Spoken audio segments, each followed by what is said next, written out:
તો આખરે જિગ્નેશ મેવાણીનો વિરોધ કરવા માટે પોલીસ પરિવારની બહેનો ઉતરી છે। હાથમાં બેનર લઈને જિગ્નેશ મેવાણી હાય હાયના નારા લગાવવામાં આવી રહ્યા છે, જાણે જિગ્નેશ મેવાણીએ કોઈ મોટો ગુનો કરી દીધો હોય। થરાદમાં જિગ્નેશ મેવાણીના વિરોધમાં વેપારીઓએ દુકાનો પણ બંધ કરી દીધી હતી। શું આ મહિલાઓ અને વેપારીઓ નથી ઈચ્છતા કે ડ્રગ્સની બદી દૂર થાય? જિગ્નેશ મેવાણી દલિત સમાજના આગેવાન છે, તેમના પર સંસ્કાર વગરના હોવાનો આક્ષેપ દલિત સમાજના અપમાન તરીકે જોવામાં આવી રહ્યો છે। આ અપમાનથી દલિત સમાજમાં ભાજપ વિરોધી નારાજગી વધવાની પણ શક્યતા રહેલી છે।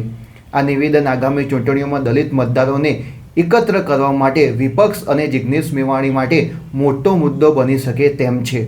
સામાન્ય રીતે સરકારની સૂચના અનુસાર કે મંજૂરી વગર આવી રેલીઓ નીકળવી મુશ્કેલ હોય છે। આંદોલન માટે જો શિક્ષિત બેરોજગારો, ખેડૂતો, શ્રમિકો કે આંગણવાડી બહેનો રેલી કાઢવા માગે તો પોલીસ ભાગ્યે જ મંજૂરી આપતી હોય છે। આના પરથી એવો સવાલ ઉઠે છે કે શું આ વિરોધ સ્વયંભૂ છે કે પછી સરકાર મેવાણીની રાજકીય કારકિર્દી પૂરી કરવા માગે છે?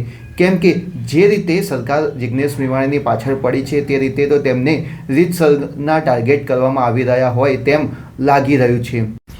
જે સરકાર પોલીસ યુનિયનને મંજૂરી આપતી નથી તે જ સરકારે વિપક્ષના ધારાસભ્ય સામે વિરોધ કરવા માટે પોલીસ પરિવારની મહિલાઓને આંદોલનકારી બનાવી છે। મેવાણીએ દારૂ અને ડ્રગ્સના મુદ્દે પોલીસ પર આકરા પ્રહાર કર્યા છે, જેનાથી પોલીસ તંત્ર પર ભ્રષ્ટ પોલીસ કર્મીઓ વિરુદ્ધ કાર્યવાહી કરવા માટે વધુ દબાણ આવી શકે તેમ છે।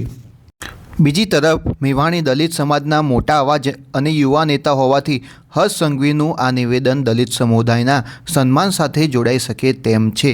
હવે આગામી સમયમાં શું થઈ શકે છે તે તો સમય જ જણાવશે।